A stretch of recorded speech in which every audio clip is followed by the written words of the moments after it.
masih dikerjakan. Itu adalah salah satu perjalanannya Mas Dani Nugraha mengembara lintas benua. Beliau dan keluarganya, anak istrinya, dan beberapa kawan yang menyertai untuk perjalanan ini. Dan dijalani nekat mengembara lintas benua 49 negara, belum ada yang melakukan itu. Hanya warga Wonosobo lah yang melakukan itu. Naik Mercy-nya Mercy Tiger, Mercy lawas. Dan ini menjadi salah satu titik tolak. Dia bukan lagi melihat pojokane Wonosobo, pojokane Purwokerto, pojokane Jogja, enggak. Ini pojokane negara-negara sing ana nang ngene Alpen sampe wis tau nang ngene pegunungan Himalaya kae no. Belum tahu. Wong mutik salju belum tahu. Maksudnya apa? Bahwa perjalanan dia merekam visual dengan tanda-tanda yang menerjemahkan alamat yang berhuruf Rusia itu anaknya, karena anaknya memiliki kelebihan bahasa Rusia, bahasa Jerman. Dia bisa membaca negara bendera negara itu apa. Saya masih bodoh daripada putranya Mas David. Setelah menangkap ini semua, kemudian dia kembali ke negaranya.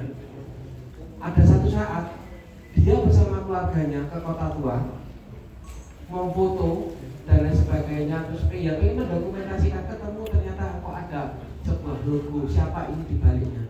Nanti ceritanya bisa sama Mas David. Dan saya tidak ingin di sini teman-teman vakum. Ayo ngomong, ini rumahnya rakyat dan sudah di sumangganya ini karo Pak Bupati, Wakil Bupati. Kita mau ngomong pengen opot loh dari sini. Kita bareng-bareng di sini semuanya sama rata, sama rasa, sama sudah minum teh hangat dan roti, dan kita nanti akan berdiskusi soal bagaimana sebuah merek kebanggaan. Wonosobo kaosnya kalau pakai Wonosobo, fontnya kayak gitu, huruf Latin, huruf gede, apa tulisannya jenengan sing kayak ceker ayam kayak begini. Ya, saya perlu ya bahwa ternyata ilmu untuk membuat font ini ada maknanya, ada filosofinya. Selanjutnya langsung saja Mas Darwin memberikan pengantar. Tidak perlu ini membahas soal teknisnya. Film ini jelek menurut saya. Serius jelek. Gak enak kalau gradingnya, gak enak apa-apa, gak jelek. Dokumenter elek. Tapi isi nih si moralnya. Mari kita bahas di sini. Monggo. Oke, Assalamualaikum warahmatullahi wabarakatuh. Matur nuwun teman-teman sudah menyempatkan hadir, dan saya tadi juga diajak bertemu Pak Wagub. Yang saya apresiasi adalah beliau sangat terbuka dengan kita anak-anak muda yang sekarang ini ngomongin desain, ngomongin TikTok dan apapun gitu. Artinya saya juga menyampaikan bahwa ini bukan sekedar ruangan gitu, tetapi ini adalah turning point untuk kita bergerak, dan beliau sudah menyumanggake ayo Wonosobo di garap-garap. Itu aja sih. Kalau saya menarik di situ. Kembali ke film. Jadi saya sangat terima kasih dan apresiasi kepada Pak Albert untuk hal ini. Film ini sebenarnya sudah diprologi oleh Yani, tetapi lebih detail lagi saya nonton film judulnya Helvetica. Helvetica itu dokumenter, kalau ada yang sudah nonton itu ngomongin bagaimana cara membuat font Helvetica. Nah, secara tersirat dari film dokumenter itu di YouTube ada kalau teman-teman mau lihat. Secara tersirat film itu menunjukkan bagaimana membuat font itu. Tetapi saya melihat sebelum ada font itu orang ngantri itu nggak bisa. Orang ngantri itu nggak bisa. Kemudian ke terminal susuan, ke jalanan aut-autan lah gitu. Tetapi setelah font itu muncul, mulai tertib gitu loh. Artinya apa? Ternyata dari sebuah karya seni dalam hal ini garapan grafis itu bisa nyumbang sebuah peradaban gitu. Jadi tidak harus menjadi bupati dulu, tidak harus jadi presiden dulu untuk kita membuat sesuatu tatanan sosial gitu. Hanya dengan karya, bukan hanya ya, tapi dengan keterampilan kita dalam mendesain. Nah, kemudian saya waktu masih COVID nggak bisa kemana-mana kecuali ke tempat Kang Farhan mau meeting gitu. Saya jalan ke Kota Tua dan sebagainya melihat logo Plus Jakarta ada yang baru gitu. Nah, saya telusuri, ketemu sama desainernya dan saya melihat merekam, oh ternyata desain itu tidak semudah mengembalikan telapak tangan gitu. Sampai gambarnya dipikir, warnanya dipikir, kemudian ada pola. Saya sendiri melihat itu baru saat itu, wah ini asik. Dan saya kaget juga ketika dia bilang, ini kalau nggak digerakkan, logo ini ya logo aja. Kalau ibarat wajah, itu ya hanya wajah saja gitu. Nah, bisa hidup caranya. Kemudian ada yang namanya Plus Jakarta sebagai sebuah lembaga komunikasi dan aktivasi itu. Seperti yang ada di sini, sepintas saya sampaikan di dokumenter. Tapi saya hari ini memaksa si yang ada saya wawancara William Reynolds itu untuk share ke kita secara detailnya, supaya maksudnya kalau saya sendiri suruh ngomong branding nggak bisa gitu. Mungkin si William bisa share di sini dan apa yang bisa kita lakukan di tempat kita masing-masing. Yang menarik lagi, saya sangat senang gitu. Kita kan awalnya Mojokerto, kemudian Blora dan kapan itu bulan lalu. Pagi tadi itu dapat satu WhatsApp Kak Mas Haki. Ada satu anak teman-teman kita di Blora itu membuat branding desanya. Jadi nih saya mulai branding desa Mas. Itu sama dengan Mas Bo yang ada di Mojokerto juga mulai membranding desanya gitu. Jadi artinya pola ini bisa teraplikasi dimanapun. Dan saya senang ketika Mas Haki tadi mengawali bahwa yo ayo nek ayo desa ini dewe-dewe, ayo bareng bangun apa sing iso wae sih, gitu aja sih. Itu aja Mas Yani, bener filmnya elek ini. Aku dhewe lho ora seneng. Kok wong cerita kok adilum banget ini. Monggo, Assalamualaikum warahmatullahi wabarakatuh. Itu tadi dari Mas Erwin ya, setidaknya gambaran kenapa alasannya bisa sampai sini. Dan ini bukan sebuah kegiatan yang ini untuk kepentingan siapa, hubungannya dengan siapa, enggak. Tapi ini adalah sebagai sumbangsi masyarakat kita sebagai warga. Apa tuh yang bisa dilakoni dengan giat kita masing-masing. Ada yang seniman tari, ada seniman musik, ada seniman lukis, ada seniman patung, ada seniman jaranan atau apapun itu bentuk senimannya. Terus kemudian di sini juga ada teman-teman dari filmmaker, terus ada teman-teman dari grafis, ada teman-teman yang mungkin dari ilmu komunikasi, banyak banget. Harapannya apa kalau di sini kita sudah kumpul meeting point ini, kita mau membuat apa sih dengan soal workshop ini? Dan tips ketika mengajak orang-orang di wilayah Jakarta yang multikultural itu bagaimana? Mari kita dengarkan penjelasan dari Mas William Reynolds soal bagaimana Plus Jakarta menjadi sebuah satu kesepakatan bersama dan ini diiyakan oleh masyarakat. Terima kasih Mas Yani. Selamat malam Bapak Ibu dan Mas sekalian. Sebelumnya mohon maaf, sedikit disclaimer, saya belum bisa bahasa Jawa, jadi mohon maaf kalau bisa tuturannya bahasa Indonesia semua. Tadi Mas Yani bicara, saya tanya artinya apa Mas, ngomong apa gitu. Tapi mungkin lebih dari itu juga terima kasih karena sudah diberikan kesempatan terutama oleh Pak Albar kan, untuk tempat ini, tempatnya sangat baik dan sambutannya sangat baik. Dan ya, mungkin di sesi ini saya bukan untuk menggurui karena saya juga masih belajar. Pun demikian, saya juga belum berpengalaman seberpengalaman itu terhadap branding. Tetapi Tetapi mungkin pengalaman yang akan dibagikan di Jakarta bisa menjadi suatu pembelajaran atau menjadi suatu pengalaman baik yang sekiranya bisa dipahami bersama. Silahkan kalau nanti ada pertanyaan, kalau ada sanggahan, atau mungkin nanti ada tambahan. Diskusi ini diharapkan ketika Mas dan Mbak sekalian atau Bapak Ibu pulang, itu membawa sesuatu, bukan pulang dengan tangan hampa. Ya, mungkin udah makan roti sama minum teh, tapi kan pengalaman dan pembelajaran kita itu sekiranya bisa dimunculkan dalam diskusi hari ini. Seperti itu. Mungkin saya gunakan sedikit bahan untuk bisa menjadi patokan dalam perbicaraannya. Nah, terkait dengan bus Jakarta, kenapa itu dimunculkan? Itu mula-mula didasari dengan sebuah pertanyaan. Kira-kira kalau kita ngomong tentang Jakarta, Jakarta itu apa sih? Kota seperti apa? Mungkin Mas Dano bisa menjawab kalau memang ada yang tahu. Apakah kota macet, kota banjir, atau kota yang wah kriminal Mas, jahat banget gitu misalnya, atau kota seperti apa? Mungkin Mas Dano bisa melihat itu entah itu di internet, entah itu di media sosial dan sebagainya. Dan itu sah-sah saja, betul, jangan seperti itu. Dan pertanyaan yang saya ingin tanyakan, kalau saya tanya balik, Wonosobo seperti apa? Kira-kira jawabannya apa? Dingin, ya, apalagi?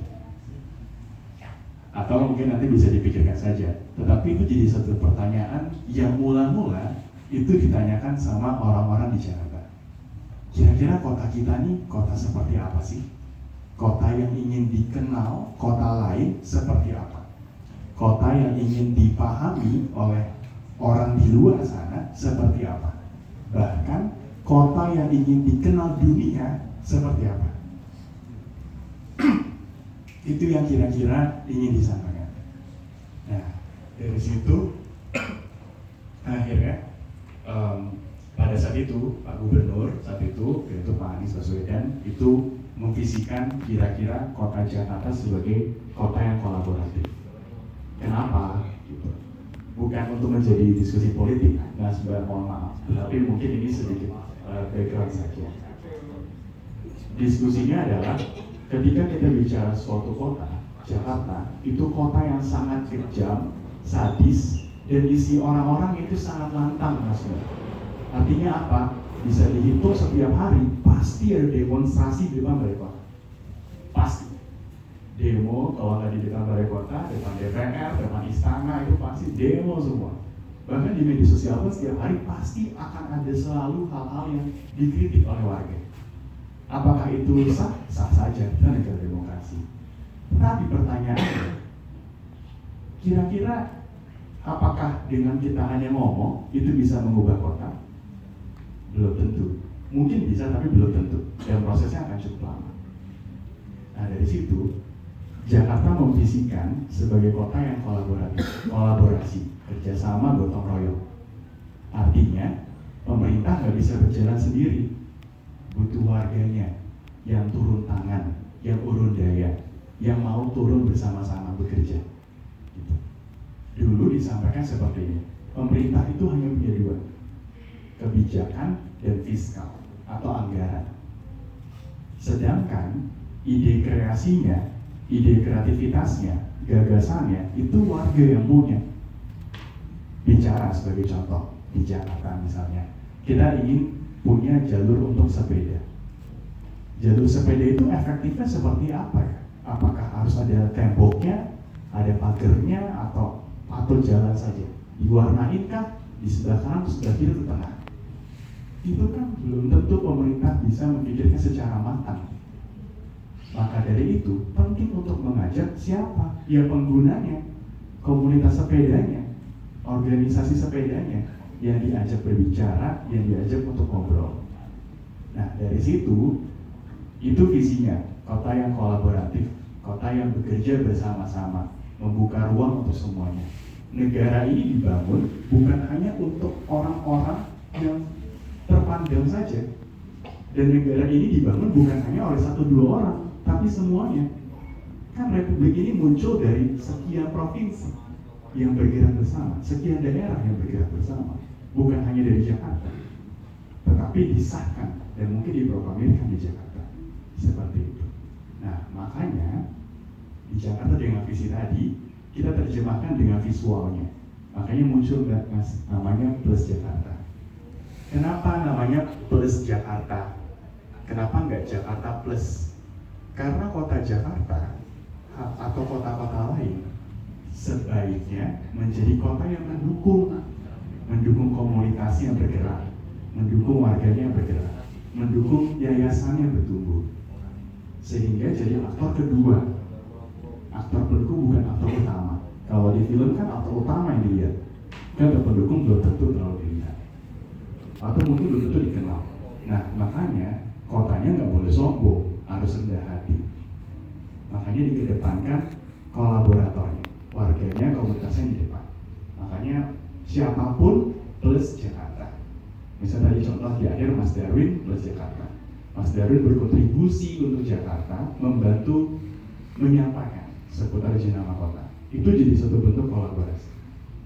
Seperti itu. Mungkin Mas Ota boleh sedikit slides yang kira-kira mempercepat ini gambarannya kalau mungkin. Karena tadi bicara soal Plus Jakarta tadi, itu namanya Plus Jakarta, dan ketika kita menggambarkan Plus Jakarta, itu kan orang-orangnya banyak ya, berbeda-beda. Langsung ke bagian font aja. Nah, gini, karena orangnya beda-beda, maka fontnya pun harus beda-beda. Ada orang yang seperti apa, seperti apa, seperti apa. Itu dibentuk dari hurufnya yang beda-beda, seperti itu. Dan juga kalau ditanya, Mas, bagaimana? Saya udah tahu nih brandingnya, tapi bagaimana membawa isu ke daerahannya, gitu. Nah, ini di Jakarta dibawa dengan lewat pola. Ada yang gigi balang, ada yang pola seperti kepala ondel-ondel, kembang kelapa, itu disampaikan di dalam pola-pola ini. Jadi tentu membuat branding itu tidak harus terkesan visioner atau modern, tetapi juga harus tetap mengutamakan unsur-unsur kedaerahannya, gitu. Nah, ini next lagi, ini masalah warna dan nah ini bagaimana Mas prosesnya membuat branding. Membuatnya sendiri kita dilakukan proses itu 1,5 tahun untuk membuat brandingnya. Perjalanannya agar bisa berjalan cukup ideal itu memakan 4 tahun, 3,5 tahun, dari tahun 2020 sampai dengan sekarang. Tahun 2020 itu diinisiasi, dibicarakan, didiskusikan, dan disusun brandingnya. Tahun 2021 itu tahapan kenali, jadi disampaikan logonya disebarkan di mana saja, di dinding, di tembok-tembok rumah warga, atau mungkin juga di poster media sosial, itu disampaikan.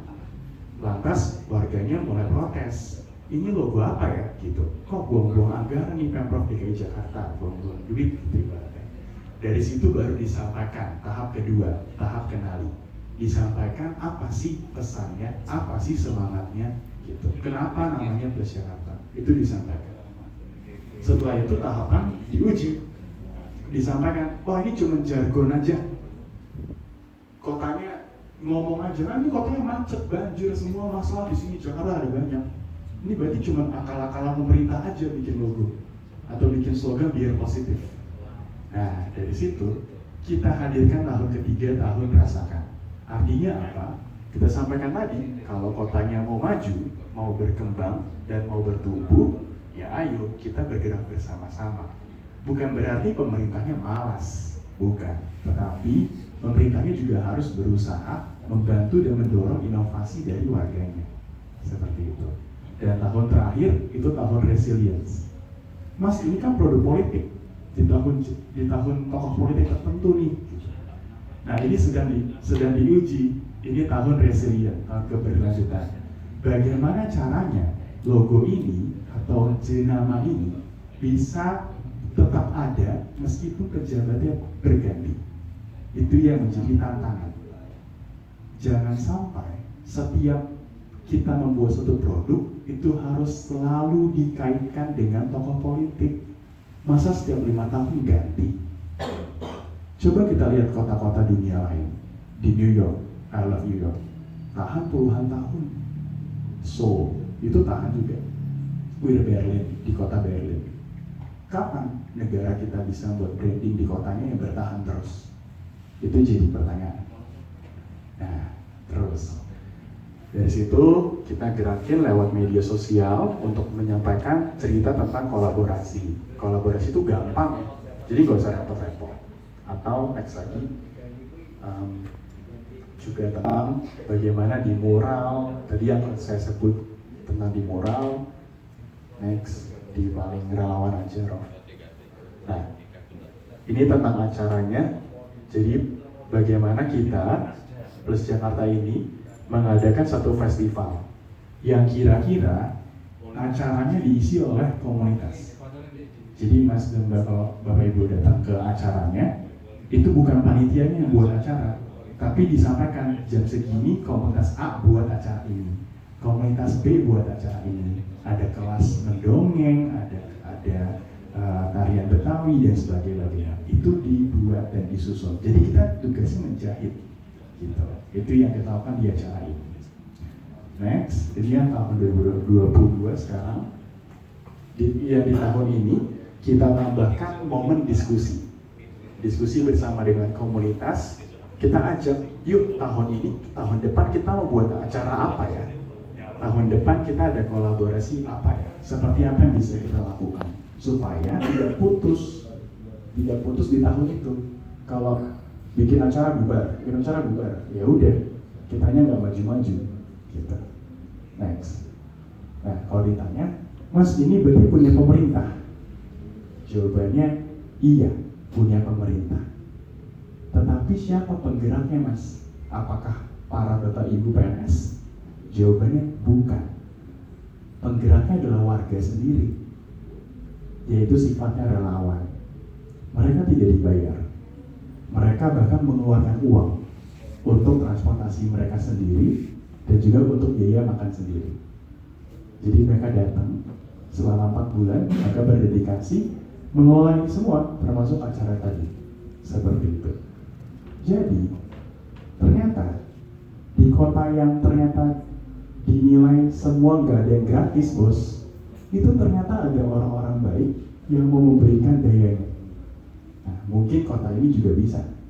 Itu jadi sedikit refleksi kita bersama. Next. Mungkin sebagai penutup ada satu gambar yang mau aku sebutkan dan aku mau tunjukkan.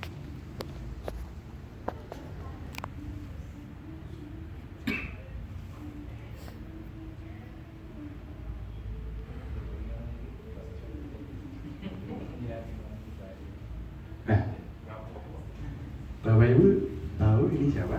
Tahu ya, proklamator kita Mas Soekarno. Kira-kira apakah ada sesuatu yang berbeda atau aneh di dalam foto ini? Fotonya tentang apa? Pengajaran buta huruf, ya kan? Nah, tapi ada satu hal yang menarik yang dimana telah disematkan oleh proklamator kita, yaitu kata yang ada di posternya. Kata pertamanya apa? Bantulah. Jadi saat itu konteksnya kami para relawan itu berada di Pemprov. Dan saat itu bertemu dengan Pak Gubernur, dan Pak Gubernur membawa ini. Jadi proklamator kita itu sudah terbiasa dengan prinsip bahwa pemerintah harus terbuka. Negara ini perlu bantuan para orang-orang dengan latar belakangnya untuk bisa maju. Bahkan contohnya tadi ini aja, untuk pemberantasan buta huruf pun bukan pemerintah satu arah ngomong, saya usaha, oh saya sudah usaha A, B, C, D, E gitu. Tapi membuka diri, membuka kesempatan, dan mau rendah hati berbicara, bantu kami. Maka dari itu, kita di sini, menurut saya pribadi, juga bisa seperti ini. Kira-kira Wonosobo ingin digambarkan seperti apa ya? Dan bagaimana ekosistem komunitas ataupun dengan pemerintah ini bisa berjalan positif dan bisa berkembang. Tidak harus seperti Jakarta, setiap kota berbeda. Jangan pernah samakan kota itu selalu sama atau harus seperti Jakarta. Tidak seperti itu. Setiap kota punya ciri khasnya. Tapi bagaimana caranya untuk bisa bertumbuh? Gitu. Itu mungkin yang bisa saya sampaikan. Mohon maaf kalau ada kurang-kurang dan kesalahan kata. Terima kasih. Kembali ke Mas Nyai. Ya, langsung saja saya buka pertanyaan untuk 500 orang pertama. 1, ada lagi, 2, 200. Oke. 5 Mas, tak pilih 0. Jadi Ded, tanya Ded. Oke, 200 dulu. Monggo Pak.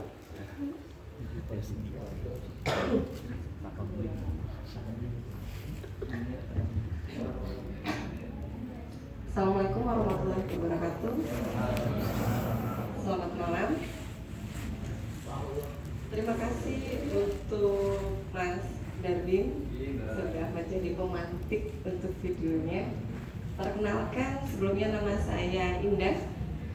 Saya dari Wonosobo juga. Kebetulan sekitar 3 minggu yang lalu itu saya dapat undangan dari ibu kota juga dalam salah satu kegiatan. Nama kegiatan adalah Bawa Ide.